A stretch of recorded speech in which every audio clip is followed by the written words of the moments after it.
I was at a wedding this past weekend. Hell yeah, yo. I was a +1. Oh my goodness. Have y'all ever been a +1 at somebody's wedding? Oh my. It was the freest I've ever felt in my entire life. Yo, you don't know anybody. It's an open bar. I walked on that dance floor. I'm like, yo, today is my day. Give me an espresso martini. I'm gonna dance with the oldest woman here. Yo, those espressos are dangerous. Oh my God. You drink one of them, you're like, oh, I might want to build IKEA furniture right now. You drink your second one, you're like, I might shit my pants right now. You dance your way through it, yo. You dance your way through it.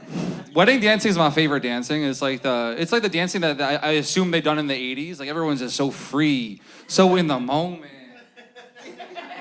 Feeling so free. Like, we don't have that dancing at the bar. We're only like 80% present at the bar. Like, when I go to the bar, I'm like 80% dancing. The other 20%, I'm like, I don't know if I'll ever own a home. Too many things going on up there, you know? This is so nice that this show is in Williamsburg. I love Williamsburg. What up? I live here. Oh my gosh. This is my home. So close to here. Yeah. It's crazy that we're doing it near my home. It's interesting. I'm in my 30s. I love it. I've been here for a while. Just the fashion is getting a little bit, I'm not keeping up with it. Like the Gen Z girlies, I love what they're doing, but they are dressing like pilgrims. They're in their Quaker era. Churn that butter, queen. Dude, a lot of knitwear. I like it. It's just confusing though, because like they're the most progressive girls in the city, but like, how are you gonna free the nipple in something you crocheted? Seems hard, I don't know. I like it, I think it looks good. Here's the thing, they were the same people who were making fun of my skinny jean era, whatever, I did it, fine. But they're acting like this knitwear era is gonna age well. It's not, and then Gen Alpha's coming up the ranks, and they're gonna roast them so hard. But they grew up with the screen, so they don't have the social graces of eye contact. So they're just gonna be doing drive-by roasts looking at the ground. They're like, you're dressed like a Build-A-Bear. And I can't wait for that personally. Yeah, I moved in with my girlfriend around here. It's a weird way to talk about that. It was pretty weird. No, I did. I moved in with her, but she took me off the streets, yo. I was living with 4 30-year-olds in Bushwick, yo. Dude, no matter where you are in the world, when 4 30-year-old men live together, there is no love in the home. I swear. We got down to 1 spoon. I swear. It happened so slowly. Just one Saturday morning, I'm just waiting for my boy to finish his Captain Crunch. Him wash it and then hand it to me. It was dark. And then you open up our fridge. Oh, what a mess. You open up that fridge. There's just like a box of baking soda in the back fighting for its life. It was rough. My girl, she took me off the streets. I was going out to the bars with my boys. Dude, going out in your 30s is different. I don't know about y'all. I don't know who's in their 30s. I went out with to the bar with one of my friends. He just whispers in my ear. He's like, I just took a Viagra.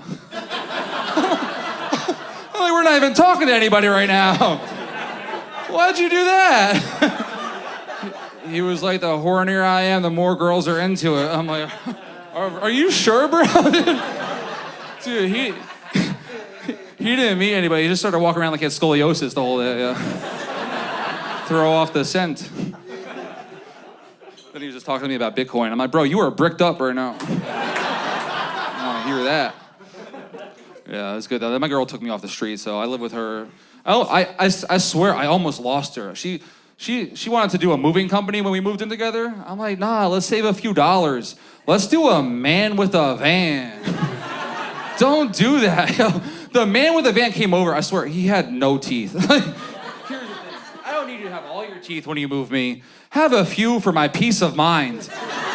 Because then I just have this toothless mover in my house taking everything I've ever owned and putting it in his van with no logo on it. And I'm helping his ass. I'm like, well, this is $500 right here. And we just load it up. And he loads it all the way up. And then when we're done, he hits me with the question I wasn't ready for. He was like, we only have room for either you or your girlfriend in the van. And I'm a gentleman, so I let her get in. I just see her in the van roll down the street. I'm like, uh-oh, I really hope I don't need to start over right now. Everything I love is in that van. That van better make it. If it doesn't make it, I'm never dating again, I swear. I'm not bringing new girls over to my unfurnished apartment, having to explain that shit. The van made it, thank God. Oh my goodness. Now I live with my baby. Oh, she's so good for me. The thing, dude, here's the thing. She works in medical. She works hard, 12-hour shifts, hard shifts. I do this. She'll leave for the day, and I'll be on the couch, and she'll come back to me on the couch in the same spot, and she'll ask me, what have you been doing all day? And I don't know how to answer that, so I just tell her I've been doing research. Just general research, but what I'm really doing is like, I'm like fixated on that asteroid that might come, dude. Familiar with the asteroid, bro? No? There's an asteroid that might hit Earth in 3 years. It's devastating, but I feel like it would be most devastating for like a guy who just got a hair transplant. Of all the people on Earth, if you just get a hair transplant and an asteroid destroys Earth, that is brutal. Because I don't know if you ever experienced hair loss. There is years of research of that man. Like, no, dude, when you're losing your hair, no one does more research than a fella losing his hair. Like, it starts off one day, you're like, how to stop a bald spot, Reddit. And then you just find yourself on PubMed, a website for doctors. You're scouring through Finnish studies from the 80s. Like how 4 Finnish men in the 80s rubbed rosemary oil on their head and it stopped hair loss, so you do the same, and then you bring girls over your apartment and they're like, why does your pillow smell like a rotisserie chicken? And you're like, don't worry, baby, it's growth mindset. And then eventually she's like, she dumps your ass, and then you're like, fuck it, I'm single. You know what, fuck it, I'm going to Istanbul, okay? I'm getting the procedure in Istanbul, where they do the procedures. That's not an easy flight, bro. That's 12 hours from JFK, 12 hours. You do it to change your life. You land in Istanbul, you get picked up by a van from the hair clinic. You notice the driver, he's a middle-aged man with a full head of hair. You're like, that's a good sign right there. That's a good sign right there. And then you meet the doctor, and the doctor says, draw your hairline. And you're like, oh my God, this is the most amount of control I had since the Obama administration. Draw my hairline, you draw it all the way back. You pick Dominican teen. They got the best hairline in the game. You want it all the way back. And then they hand you a gown. And whenever you get a gown in a medical setting, you always have that moment, you're like, do I take my underwear off for this? And you decide to leave it on, and you're like, thank God I did. This is a head procedure. I don't need my balls out for this. And then the procedure starts, and they numb your head, and you ask the doctor, can you just knock me out? And like, we don't do that, but you can watch a movie. And then they hand you an iPad, and the only thing they have in English on that iPad is The Blind Side with Sandra Bullock. It's not your first choice, but it will do. You know? And then the procedure starts, and the movie starts, and you just start tearing up. You have tears coming down, and you're like, you don't know if it's from the procedure or what Sandra Bullock is doing for that young man.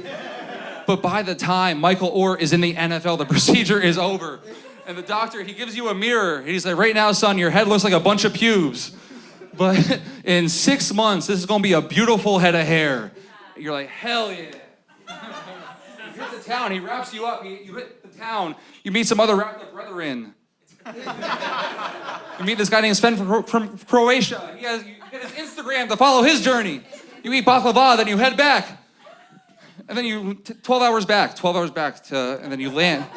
Then you land in America, and then you take your phone off of airplane mode, and you get a emergency text from the government. It says, asteroid coming in 1 month.